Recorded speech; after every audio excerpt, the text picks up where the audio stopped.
Number 5, Number 4, Number 3, Number 2, Number 1.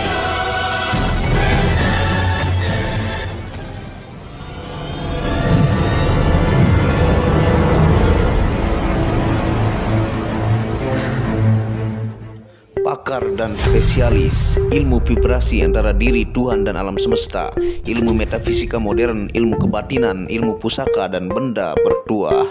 Update video terbaru dengan mengklik gratis, subscribe dan lonceng notifikasi gratis, dan selamat menikmati.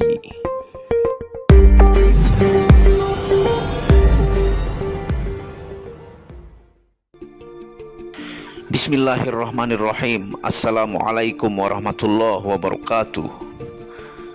Alhamdulillahilladzi hadana lihadza wa ma kunna linahtadiya laula an hadanallah. Asyhadu an la ilaha illallah wahdahu la syarikalah wa asyhadu anna Muhammadan abduhu wa rasuluhu la nabiyya ba'dah. Rabbi shrahli sadri wa yassirli amri wahlul 'uqdatam min lisani yafqahu qawli.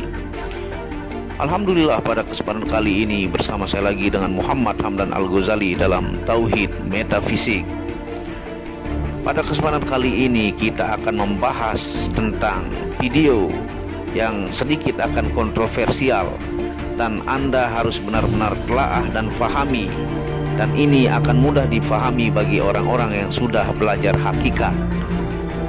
Pada kesempatan kali ini judul videonya adalah Wajah Allah yang Abadi. Tonton video ini sampai selesai supaya Anda tidak gagal faham. Selamat menikmati. Sebelum kita memulai video ini, jangan lupa Anda bantu dukung channel ini dengan mengklik lambang merah subscribe gratis dan klik lonceng notifikasi gratis untuk tahu tentang ilmu vibrasi antara diri dengan alam semesta, ilmu metafisika modern, ilmu kebatinan dan ilmu benda bertuah. Wajah Allah yang abadi. Kaum sufi kadangkala membahas pembaruan diri terus-menerus dalam kerangka pemikiran tentang fana dan bako, yang artinya kefanaan dan keabadian. Seperti yang telah dikemukakan sebelumnya, istilah ini merujuk pada ayat Al-Quran, yaitu Quran Surah Ar-Rahman ayat 26-27, yang artinya segala yang ada di atas bumi akan musnah, dan yang kekal hanyalah wajah Tuhanmu. Diri mengalami kemusnahan setiap saat, namun wajah Allah lah yang kekal. Kata wajah ini mencerminkan nama dan sifat-sifatnya sendiri melalui keabadian dan kesinambungan penciptaan diri. Pada inti diri tidak ada sesuatu yang benar-benar bisa dimiliki karena segala yang dimiliki diri cepat sirna. Sebenarnya individu tidak memiliki diri kecuali yang ada bersama Allah. Dan semua hakikat diri setiap individu hanyalah milik Allah. Diri kita yang hakiki dan sejati adalah ketiadaan diri. Bahwa diri kita bukan milik kita sendiri. Diri yang hakiki adalah diri yang diberikan Allah kepada kita pada setiap saat. Dan karena kita hidup dalam proses abadi pembaruan diri yang dilakukan oleh Allah Subhanahu wa Ta'ala, kita akan kekal selamanya dalam perbuatan dan sifat-sifat Allah yang datang kepada kita. Dengan istilah lain, diri kita yang hakiki adalah wajah Allah yang terus-menerus menatap kita setiap saat dalam eksistensi kita atau adanya kita. Ayat Al-Quran yang telah diterjemahkan sebelumnya, yang dalam Al-Quran Surah Al-Qasas ayat 28, yang artinya segala sesuatu akan musnah kecuali wajahnya, dapat pula diterjemahkan segala sesuatu akan musnah kecuali wajahnya, dengan kata ganti merujuk pada segala sesuatu selain Allah. Ayat ini mengandung arti bahwa segala sesuatu akan musnah kecuali wajah Allah yang terlihat melalui ciptaan. Dalam Quran Surah Al-Baqarah ayat 115 juga artinya, kemanapun kamu menghadap, di sanalah wajah Allah. yang memiliki makna yang melihat kembali ke arahmu. Inilah wajah Allah yang memberimu apapun hakikat yang kamu miliki sekarang. Sebab jika sekiranya Dia tidak melihatmu, tentu kamu tidak akan lagi bereksistensi atau ada di dunia ini.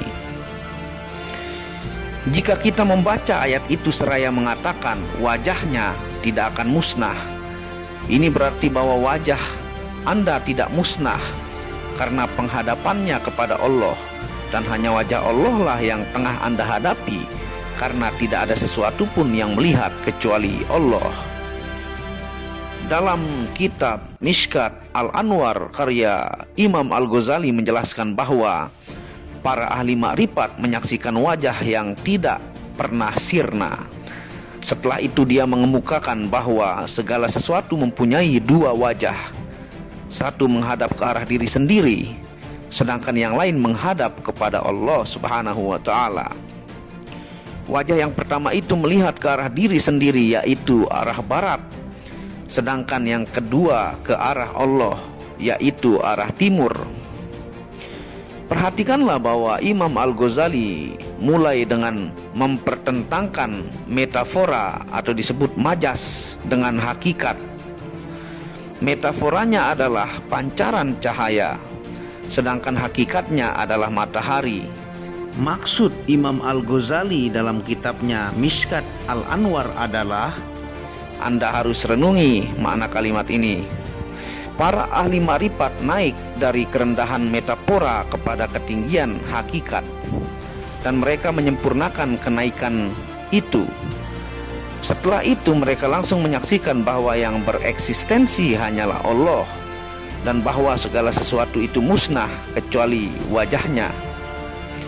Setiap sesuatu tidaklah musnah sama sekali, melainkan musnah dari keabadian tanpa awal menuju keabadian tanpa akhir. Tidak ada cara untuk melukiskannya, betapapun tatkala esensi segala sesuatu selain dia dianggap memiliki esensinya sendiri, maka ia pun menjadi hampa tanpa eksistensi. Namun tatkala ia dianggap berkaitan dengan eksistensi yang bersumber dari yang pertama atau yang hakiki, maka barulah ia tampak bereksistensi atau ada, bukan pada dirinya sendiri, melainkan melalui wajah yang menghadap kepada yang maha pemberi eksistensi atau kehidupan. Dengan demikian, yang bereksistensi hanyalah wajah Allah. Karena itu, segala sesuatu memiliki dua wajah, satu menghadap kepada diri kita dan satu lagi menghadap ke arah Tuhannya. Jika dilihat dari wajah diri sendiri, ia tidak bereksistensi. Namun jika dilihat dari wajah Allah, barulah ia bereksistensi. Dengan demikian, tidak ada yang bereksistensi kecuali wajahnya atau wajah Allah. Karena itu segala sesuatu itu musnah kecuali wajahnya. Dari keabadian tidak berawal menuju keabadian tidak berakhir. Segala sesuatu itu musnah kecuali wajah, yakni diri yang sejati. Karena itu tidak ada diri yang musnah, sehingga setiap diri manusia akan kekal selamanya. Akan tetapi manusia memiliki perbedaan derajat yang sangat besar dalam hal pemahaman dan kesadaran. Sebagian tidak memiliki gagasan mengenai apa yang tengah terjadi dan mengira bahwa diri mereka adalah milik mereka sendiri. Sebagian lagi mengira bahwa mereka sungguh-sungguh mengetahui apa yang tengah terjadi. Sebagian lainnya hidup di hadapan Allah dan mengalami penciptaan yang terus-menerus diperbaharui dengan kehadiran utuh, yakni sebagai sekumpulan embusan napas atau anak-anak waktu. Adapun derajat pemahaman yang dimilikinya, setiap orang membutuhkan tazkiyah atau yang artinya penyucian dan penumbuhan jiwa. Orang-orang yang mengira bahwa diri mereka merupakan sesuatu yang khas, tertentu dan terbatas oleh persepsi dan pengalaman mereka sendiri, perlu menyucikan diri mereka dari kelalaian dan kebodohan itu. Orang-orang yang mengira bahwa mereka mengenal diri mereka sendiri perlu menyucikan dan menumbuhkan pengetahuan mereka. Dan mereka yang mengalami pembaruan diri melalui penyingkapan tabir wajah ilahi merasa bahagia karena terus-menerus memperbarui penyucian dan penumbuhan. Di sini kita mengenal 3 skema sufi, yaitu nafs ammarah atau diri yang memerintahkan kejahatan, nafs lawamah atau nafsul lawamah, jiwa yang menyalahkan diri sendiri, dan nafsul mutmainnah, yaitu jiwa yang damai di hadirat Allah. Inilah ketiga tahapan dasar yang harus ditempuh jika manusia bermaksud mencapai kesempurnaan. Kita dapat pula memahami persoalan ini melalui penuturan historis Al-Quran tentang Nabi Adam alaihi salam, nenek moyang manusia dan nabi pertama yang menjadi teladan setiap orang yang ingin menjadi manusia seutuhnya. Tatkala Al-Quran menyatakan dalam Quran surah Al-Baqarah ayat 31 yang artinya Allah mengajarkan kepada Adam semua nama. Salah satu makna paling mendasar adalah bahwa di dalam diri manusia terdapat potensi untuk memperoleh pengetahuan yang tidak terbatas. Nama segala sesuatu yang telah Allah ciptakan maupun yang hendak diciptakannya telah ada di dalam diri mereka. Melalui kesadaran tentang sesuatu di luar dan di dalam dunia, mereka mendapatkan kesadaran tentang nama-nama sesuatu dan yakin bahwa mereka selalu mengenalnya. Tetapi jika mereka tidak mengenal semua nama yang diajarkan Allah kepada Nabi Adam alaihi salam, mereka tidak mengenal diri mereka sendiri. Mengenal nama-nama merupakan sesuatu yang dikenal ada di dalam Nabi Adam alaihi salam dan dalam diri anak-anaknya.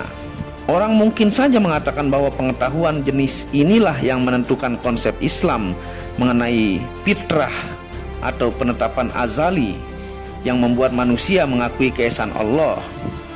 Jika manusia tidak mengetahui apa yang diajarkan Allah kepada diri Adam, tentu mereka tidak akan mengenal diri mereka sendiri. Jika Allah mengajarkan manusia semua nama seperti yang dikemukakan Al-Quran, bagaimana mereka dapat mengenal nama-nama ini secara terus-menerus dan dengan kesadaran utuh? Sebenarnya mustahil mengaktualisasikan pengetahuan secara utuh, bisa memilah nama-nama sekaligus, karena itu berarti mengetahui segala sesuatu yang telah dan akan diciptakan Allah Subhanahu wa Ta'ala. Sedangkan ciptaan Allah pada hakikatnya tidak terbatas.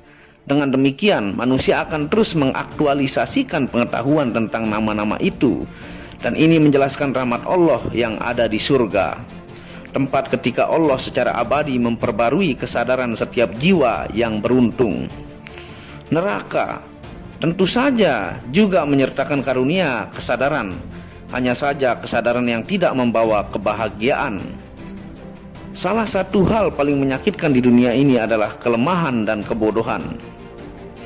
Ibnu Arabi mengatakan kepada kita bahwa Allah tidak akan menyiksa orang selamanya di neraka hanya untuk menghukumnya, tetapi akan berbelas kasih kepadanya. Mereka akhirnya akan terbiasa dengan siksaan dan bahkan mulai menikmatinya. Tetapi jika mereka dimasukkan ke surga, tentu mereka akan merasa malu di hadapan Allah dan para nabi, dan ini jelas merupakan siksaan yang lebih menyakitkan daripada panasnya api neraka. Sekian video pada kesempatan kali ini, semoga menjadi hikmah dan berkah buat penonton Muhammad Hamdan Al-Ghazali. Ambil bagusnya, buang jeleknya. Semoga Anda mendapatkan apa makna dari video pada kesempatan kali ini. Jangan lupa bantu dukung terus channel Muhammad Hamdan Al-Ghazali dengan mengklik lambang merah subscribe dan lonceng notifikasi. Sebelum mengakhiri video ini, Anda akan melihat sedikit review baju sufi. Wabillahi taufiq wal hidayah. Wassalamualaikum warahmatullahi wabarakatuh.